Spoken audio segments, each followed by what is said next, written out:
آج سے 2 سال پہلے ایک انجان لڑکے سے میری فون پر دوستی ہو گئی۔ ہماری بات اکثر میسیج یا آڈیو کال پر ہوا کرتی تھی۔ ہم دونوں نے کبھی بھی ایک دوسرے کو نہیں دیکھا ہوا تھا۔ اس کا لہجہ اتنا پرسکون، اتنا خوش اخلاق، اتنا اچھا تھا کہ مجھے اس سے محبت ہو گئی۔ جب میں نے اس سے اپنی محبت کا اظہار کیا تو اس نے مجھے ہاں کر دی۔ بات کرتے کرتے ہم دونوں نے ایک دوسرے کو اپنی تصویریں شیئر کی۔ ایک دوسرے کو دیکھنے کے بعد ہماری محبت کی شدت اور بھی زیادہ بڑھ گئی تھی۔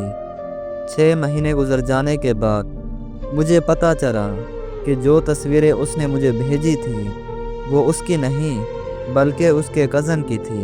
جب اس نے مجھے یہ بات بتائی تو مجھے اس کی اس بات کا بہت زیادہ دکھ ہوا، کیونکہ میں جس چہرے کو اپنے دل میں بسا کر دن رات پیار بھری باتیں کرتی تھی وہ چہرہ اس کا نہیں بلکہ کسی اور کا تھا۔ پھر اس کے بعد اس نے مجھے اپنی تصویریں بھیجی جو کہ مجھے پھر پسند نہیں آئی۔ میں نے اس سے بات کرنا مکمل طور پر بند کر دی۔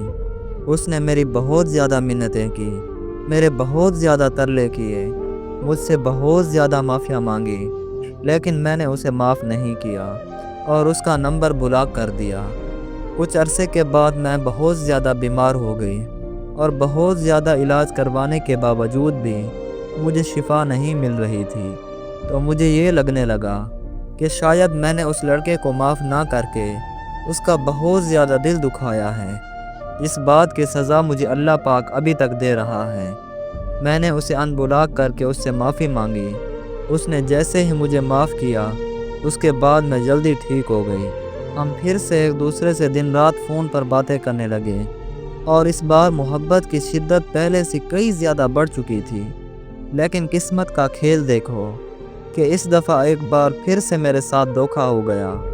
جب میں نے اس کے بارے میں مزید جاننا چاہا تو مجھے پتہ چلا کہ وہ شادی شدہ ہے اور 2 بچوں کا باپ بھی ہے، اور اس نے اب تک یہ بات مجھ سے چھپائی ہوئی تھی، لیکن وہ نہیں جانتا تھا۔ اسے اس بات کا نہیں پتہ تھا کہ مجھے اس کی شادی کا پتہ چل چکا ہے۔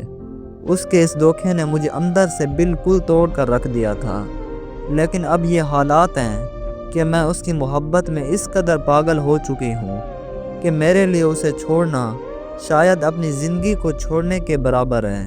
اب یہ بات تو حقیقت ہے کہ میں اب خود کی نہیں رہی بلکہ دل و جان سے اس کی ہو چکی ہوں۔ میں نے اپنا سب کچھ، اپنی عزت، اپنا دل و جان سب کچھ اسی کو سونپ دیا ہے۔ وہ جو چاہے میرے ساتھ کر سکتا ہے۔ وہ چاہے تو مجھے دوسری بیوی بنا لے یا پھر اپنے ہاتھوں سے میرا گلا دبا کر مجھے مار دے، کیونکہ اب اس کے بغیر زندگی کی ایک سانس بھی مجھے گوارا نہیں ہے۔